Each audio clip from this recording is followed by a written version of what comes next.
It's one of the great paradoxes of our time, isn't it? Donald J. Trump, a man who looks like he's in a constant low-grade wrestling match with a rogue gust of wind, is deeply, almost pathologically, sensitive about his public image. You'd think a guy who proudly rocks a hairstyle that defies both gravity and modern engineering wouldn't be too fussed about an unflattering photo. But oh, you would be wrong. So very wrong. This is the carefully constructed fortress of a man who has spent a lifetime curating every single perception of himself. We see the loud suits, the extra-long ties, and the signature golden mane, and we might mistake it for a lack of self-awareness. But that's the trick.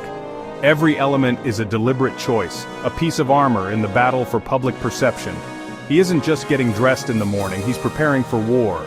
A war fought not with tanks and soldiers but with camera angles, lighting, and a relentless refusal to be seen in any way other than how he wishes to be seen. Powerful, imposing, and most importantly, never ever weak. Most public figures eventually have that moment of vulnerability captured on film. A bead of sweat, a poorly timed grimace, a moment of exhaustion. The level of control Donald Trump exerts over his visual representation is the stuff of legend in media circles. We're talking about a granular, almost microscopic obsession with how he is filmed, photographed, and presented to the world. Aides have long told stories of his specific and unyielding demands. No pictures of his back, no shots from below that might accentuate his chin. On the set of The Apprentice, he was notorious for his involvement in the technical aspects of his own portrayal. He would personally review takes, comment on camera angles, and ensure that the lighting was just so. He was, in effect, the executive producer of his own image.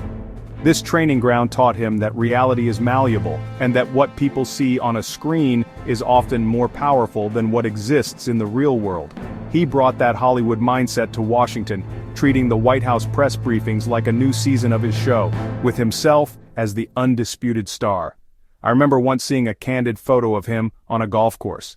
It was a wide shot, taken from a distance, and the wind had pressed his shirt against his body. But the reaction was anything but normal. He was reportedly furious, not just at the photographer for taking the shot, but at the very idea that such an image could exist.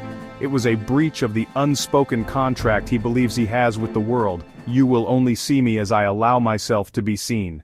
The courtroom nod. Fast forward to 2024, and the ultimate test of image control, a Manhattan courtroom. Here, the lighting is harsh, the cameras are mostly outside, and the narrative is not his to command.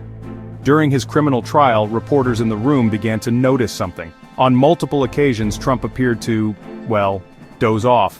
His eyes would close for extended periods, his head would droop. For Trump, it became an immediate battleground for perception. The headlines wrote themselves, Sleepy Don, a nickname he had once tried to weaponize against his rival. The anti-Trump media, of course, had a field day. But then, the spin machine whirred to life. His supporters and campaign staff immediately launched a counter-offensive. He wasn't sleeping, they insisted. He was deep in thought. He was listening intently, with his eyes closed to better concentrate on the complex legal arguments being presented. This whole episode is a masterclass in the Trump-era information wars. The exact same event was simultaneously presented as proof of his senility and proof of his genius. Your interpretation depended entirely on which narrative bubble you inhabited. And in the courtroom of public opinion, the story that wins is the one that is repeated most loudly, regardless of whether the man at the center was actually catching a quick nap or not. To truly understand how Donald Trump is perceived, you have to think of him less as a politician and more as a spectacle. The perfect metaphor, really, is King Kong. When King Kong is on his island, he's the king. He's powerful, dominant, and respected by the natives who live in his shadow. But the moment he's captured and brought to New York City, everything changes. He's chained, poked, prodded, and put on display for a gawking public. He becomes a monster, a freak show, a target. This is Donald Trump under the microscope of the national media and the legal system. When he's at a rally in a small town surrounded by his adoring fans, he's on his island. He's the undisputed king. But the second he's in a Manhattan courtroom or under the glare of a White House press briefing, he's King Kong on the skyscraper. Suddenly, every move is analyzed, every roar is scrutinized, and the biplanes of the media are circling, firing questions like bullets. His supporters, however, see the exact same scene and come to a completely different conclusion. They don't see a monster, they see their king, unfairly captured and persecuted by a hostile world that doesn't understand him. They cheer when he swats at the planes because to them, those planes represent the condescending elites, the biased media, and the corrupt institutions. They love him not in spite of the chaos, but because of it. They are standing at the base of the skyscraper looking up in awe. If you want to understand the unwavering loyalty of Trump's base, you have to get out of the big cities. You have to go to places like Pickens, South Carolina, a small town where thousands of people will stand in the sweltering heat for hours just to catch a glimpse of him. For them, Donald Trump is not merely a politician they happen to agree with. He is a symbol. He represents a form of cultural rebellion against a world they feel has left them behind, mocked their values, and dismissed their concerns. He is the walking, talking embodiment of their own defiance. When you talk to these supporters, you quickly realize that their connection to him operates on a plane far removed from policy papers. It's emotional, it's visceral, and it's deeply personal. They see a man who is constantly under attack from the same institutions they've grown to distrust: the media, the government bureaucracy, and the so-called elites. Every attack on Trump feels like an attack on them. He is their proxy fighter in a culture war they believe has been waged against them for decades.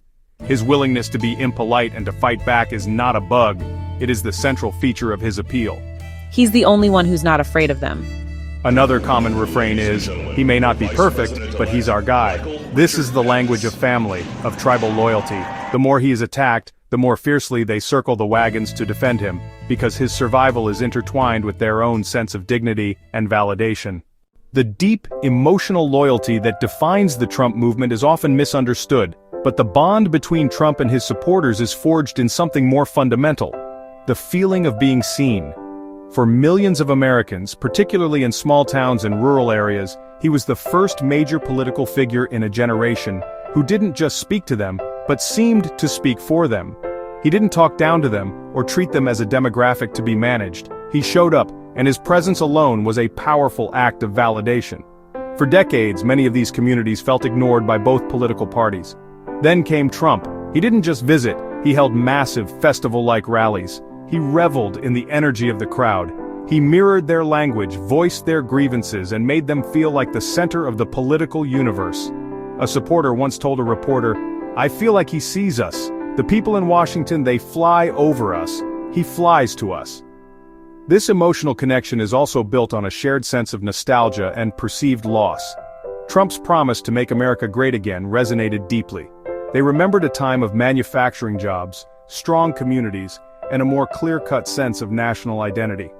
Trump didn't just promise to bring back jobs, he promised to bring back a feeling, a sense of pride and security that they felt had been eroded. This is why traditional political attacks often fail to land. Their loyalty isn't transactional, it's relational. It's based on the belief that he is on their side, fighting for them. He gave them a voice, a sense of belonging, and a feeling of power. In return, they have given him their unwavering support. It's an emotional pact that transcends the normal rules of politics, creating a bond that is less about what he does and more about who he is to them, their champion. Central to the entire Trump phenomenon is the casting of the mainstream media as the primary antagonist. This isn't just a clever political tactic, it's the foundational myth of his movement. From the very beginning of his 2016 campaign, Trump understood that by constantly attacking news organizations as fake news and the enemy of the people, he could inoculate himself against any negative coverage. He didn't just deflect criticism, he weaponized it. Every critical story, every investigative report, every unflattering headline became further proof of the grand conspiracy against him, and by extension, against his supporters. It's a brilliant, if cynical, strategy. This narrative found fertile ground in a country where trust in the media was already at historic lows. The effect of this is a completely bifurcated information ecosystem. On one side, you have the mainstream media, diligently fact-checking his statements. On the other, you have a universe of conservative media, talk radio, and online influencers who reinforce the pro-Trump narrative. For his supporters, consuming mainstream news is like listening to enemy propaganda. This dynamic creates a powerful feedback loop.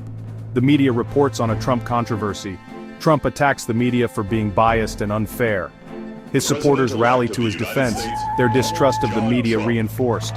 In this perpetual motion machine of outrage, Trump remains the central gear. He has successfully positioned himself as the sole arbiter of truth for millions of people. When we talk about Donald Trump's obsession with image, it ventures into territories of absurdity. A perfect example comes from his time on The Apprentice. According to crew members, Trump was so particular about his appearance that he had a specific set of color palettes approved for use in the graphics and set design around him. There's a story that his makeup artist used a custom blended foundation to achieve his signature bronzed look, but he reportedly insisted on applying parts of it himself. And so we arrive at the great central paradox of Donald Trump. His glaring insecurities should, by all conventional logic, be his greatest weaknesses. But for Trump, they have been magically transmuted into his greatest strengths. This paradox works because his supporters don't interpret his vanity as weakness. Instead, they see it as part of his fight against the establishment. The roar of the crowd at a rally is the ultimate affirmation, a tidal wave of approval that washes away any doubt or insecurity. This adulation is his true source of power. It's a living, breathing makeover that is far more lasting than any cosmetic trick. The movement he built has given him a new kind of armor, forged from the unshakable devotion of millions of people who see him as their champion. Ultimately, the story of Donald Trump's image is not just about one man's vanity. He offered them a mirror and they saw themselves reflected in his perceived strength and his very real grievances. In the end, his most successful and lasting makeover has been the transformation of his own insecurities into a political movement.